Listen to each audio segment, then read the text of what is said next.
받도록 하겠습니다. 옆에 계신 분들과 함께 우리 또 반갑게 기도하겠습니다. 인사하겠습니다. 예. 예, 안녕하셨습니까? 예, 반갑습니다. 예.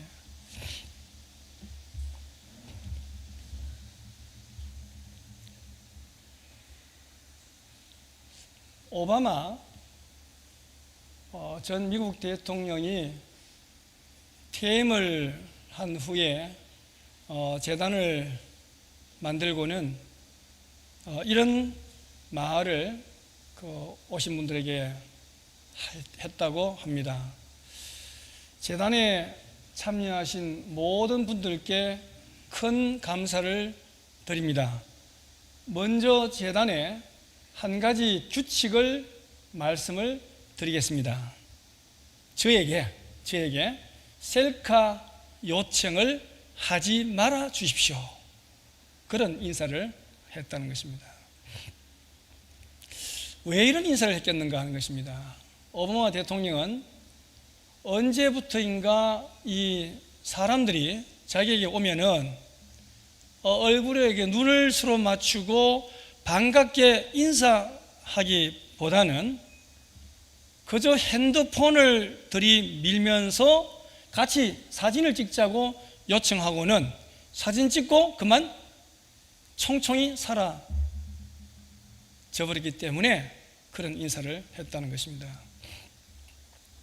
미국 UC 산타크루즈 연구팀은 비슷한 주제로 실험을 했는데 여행을 가서 사진을 찍은 그룹과 또 사진을 찍지 않은 그룹을 나누어서 눈으로만 본 그룹을 두고 이제 몇 주 뒤에 그 풍경을 묘사하게 했는데 사진을 찍지 않은 그룹이 훨씬 더 정확하게 그 장면을 묘사를 했다는 것입니다.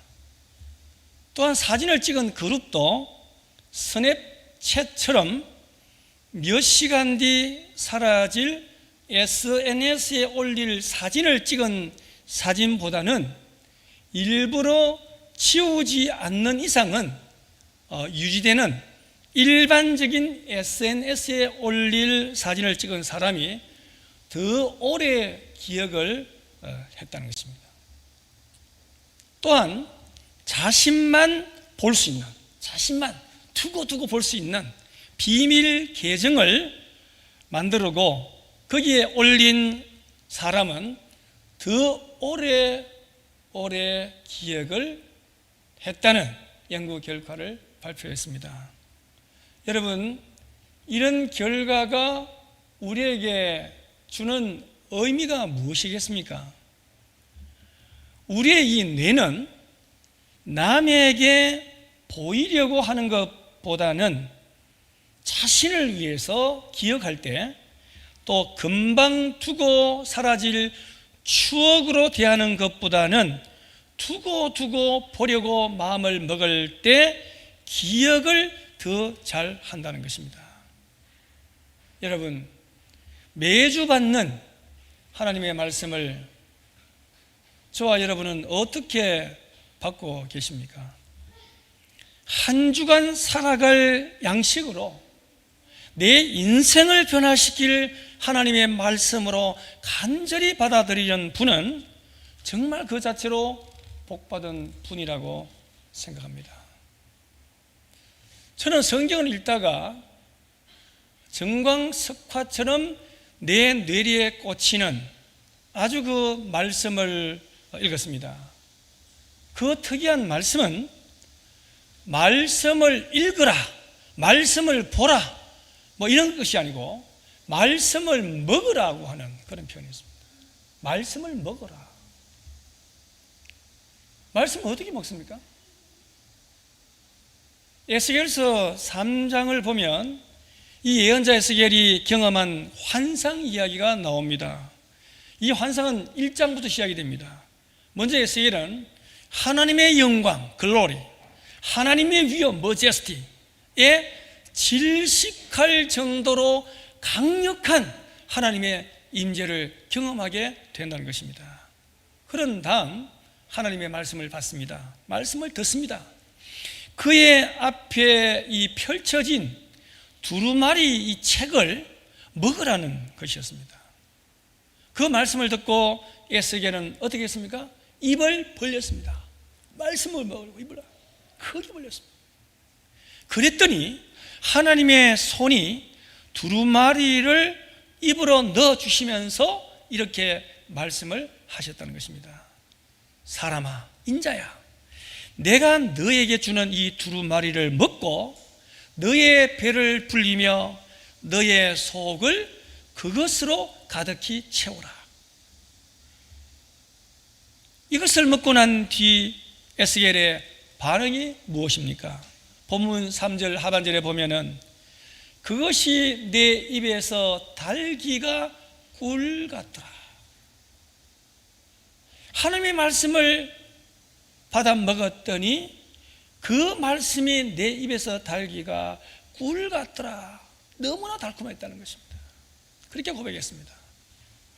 어미새가 물은 먹이를 받아 먹는 새끼는 기다렸다는 듯이 먹어치우는 것입니다. 식사하는 습관을 연구하는 학자들의 말에 의하면 즐겁게 식사하는 습관이 먹는 식품의 그 양분을 가장 잘 소화할 수 있도록 한다는 것입니다. 반대로 마음에 들지 않는 사람과 함께 섞여 먹는 음식, 불편한 사람들과 함께하는 억지로 먹는 그 음식은 소화는 물론이고 인체에 도리어 독이 된다고 합니다. 사랑하는 영신교회 여러분, 진수성찬이라도 먹지 않으면 소용이 없습니다. 내가 내게 주는 이 두루마리로 내 배에 넣으며 내 창자에 채우라고 하는 이 말씀은 하나님의 말씀을 뼛속 깊이 내 안에 깊이 내면에 채우라고 하는 그런 말씀입니다. 그런데 이 말씀을 받아 먹지 못하고 내 비위에 거슬린다고 토해낸다면 그것은 어리석은 일입니다. 아마도 이런 사람은 영적 소화 불량 장애에 걸린 사람이라고 할 수 있습니다. 여러분, 제가 시편 1편, 23편, 150편을 참 좋아하는데 특히 1편, 23편을 좋아합니다.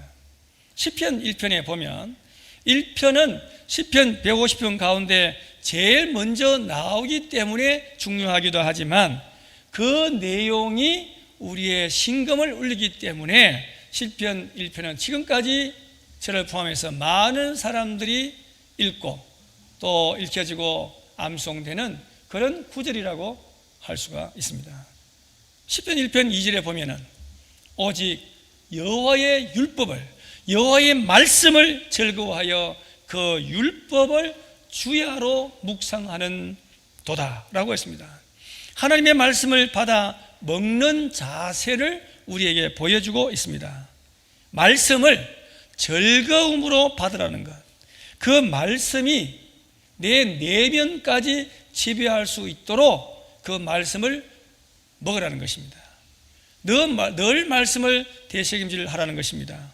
그렇게 하니 어떤 결과가 뒤따릅니까? 시편 1편 3절입니다.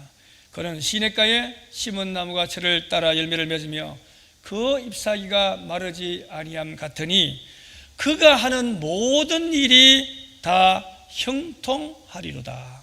아멘. 그렇게 말씀하고 있습니다. 삶의 열매가 나타난다는 것입니다. 하는 모든 일에 형통함이 나타난다는 것입니다. 예레미야 15장 16절을 말씀에도 보면은 이런 말씀이 나옵니다. 만군의 하나님 여호와시여, 나는 주의 이름으로 일컬음을 받는 자라. 내가 주의 말씀을 얻어 먹었사오니, 주의 말씀을 얻어 먹었사오니 주의 말씀은 내게 기쁨과 내 마음의 즐거움이라고 표현하고 있습니다. 여러분, 하나님의 말씀을 잘 먹으면 이처럼 삶이 기쁘고 즐거운 것입니다. 그래서 우리 교우분들은 하나님의 말씀이 꿀송이보다 더 달다고 하는 것을 알기에 이 말씀을 읽지 않고는 견딜 수 없고 이 말씀을 듣지 않고는 견딜 수가 없게 되는 것입니다. 초대교회 우리 믿음의 선진들은, 우리 믿음의 선배들은 두 개의 식탁을 소중하게 생각을 했다고 합니다. 늘 그 식탁을 대할 때마다 기쁨으로 대했는데 이 두 개의 식탁이 무엇이겠습니까? 하나는 말씀의 식탁, 타뷸라 베르디, 말씀의 식탁. 두 번째는 타뷸라 파니스, 빵의 식탁을 말합니다. 하나님께서 일용할 양식으로 빵의 식탁을 준비해 주셨다고 하나님께 감사했고 기쁨으로 그 식탁에 둘러앉아서 먹었습니다. 아울러 영의 말씀으로, 영의 양식으로 말씀의 식탁을 준비해 주셨다고 감사했고 기쁨으로 하나님의 말씀을 대했다는 것입니다. 우리가 하나님의 백성답게 살기 위해서 이 두 개의 식탁 앞에 앉아야 한다는 것입니다. 이 영의 식탁과 말씀의 식탁과 그리고 빵의 식탁 앞에 둘러앉아야 한다는 것입니다. 빵의 식탁과 말씀의 식탁 이 중에 하나라도 부족하면 영양 실조에 걸리게 됩니다. 하나도 잃어버리면 살 수가 없는 것입니다. 그래서 우리는 끊임없이 말씀을 읽고 그 말씀을 받아들이고 그 말씀대로 살려고 노력해야 하는 것입니다. 저는 최근에 참 놀라운 현상을 발견했는데, 여러분 김영석 교수 아시죠? 그 수필 가잖아요. 저는 청년 때 이분과 안병옥 교수님의 수필을 읽고 얼마나 은혜를 받은지 몰라요. 사실 제 인생의 토대는 안병옥 교수와 김영석 교수가 깔아줬다고 해도 과언이 아닐 정도로 제가 고등학교 때 이 책에 빠져가지고 학교 공부하고 그 책만 읽었습니다. 내 영혼이 고독하거든 이런 책을 얼마나 읽은지 몰라요. 너무 감동을 많이 받았는데, 이 김영석 교수가 1920년생입니다. 원래 몇 살이죠? 100세예요. 100세인데 최근에 얼마 전에 책을 냈잖아요. 그 책 제목은 뭡니까? 예? 왜 기독교가 우리에게 필요한가? 그 책도 제가 샀습니다. 100세가 다 돼서 쓴 책을 한번 읽어보자. 읽었는데 얼마나 많은 은혜를 받은지 몰라요. 이거 한번 읽어보시기 바랍니다. 정말 감동적이에요. 그런데 제가 여러분에게 말씀드리고 싶은 것은 100세에 가까워져서 그 책을 썼다는 것입니다. 100세에 거동하기 어렵지 않습니까? 그런데 어떤 기억력을 가지고 있길래 그 기억을 다 담아서 과거에 그걸 다 이렇게 정확하게 묘사를 하고 있는 것입니다. 그리고 또 한 분이 있습니다. 우리 한신대학교에 학장도 하셨던 그 이장식 박사님, 이장식 교수님, 계명대학교에서 옛날에 또 교목실장도 하시고 훌륭한 인격자입니다. 그런데 이분이 원래 100세예요. 100세인데 책을 냈어요. 어떤 책을 냈을까요? 우로라고 하는, 우로, 하늘의 비, 우로라는 책을 냈는데 100세에 냈는데 제가 책을 갖다가 제가 두 권을 받아가지고 한 권은 제가 선물로 누구한테 드리고 내가 읽고 있습니다. 그래 아직 다 못 읽었어요. 이분도 얼마나 그 연세에 그 과거의 기억을 떠올려가지고 그걸 다 썼는데 날짜까지 그렇게 다 쓰고 있어요. 그런데 너무 은혜스러워요. 김영석 교수와 이 이장식 박사님은 지금도 하나님의 말씀을 전하고 계시는 것과 마찬가지입니다. 얼마나 잘 사셨습니까? 우리에게 정말 기감이 되는 그런 두 분이 아닐 수 없습니다. 여러분,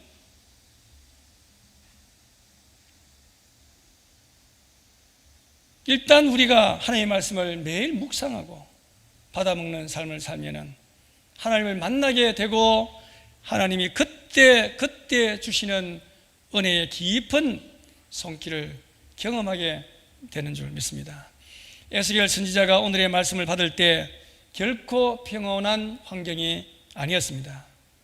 이방인들에게 끌려가서 포로 생활을 하는 참혹한 고난의 시기였습니다. 이런 시기에 하나님께서 예언자 에스겔을 통하여 하나님의 말씀을 먹음으로 절망 가운데서도 희망과 기쁨을 잃지 않도록 인도하신 것을 우리는 잊어서는 안 될 것입니다. 하나님의 말씀을 받아먹은 사람은 그러면 어떻게 해야 할까요? 그것으로 끝나야 됩니까? 아닙니다.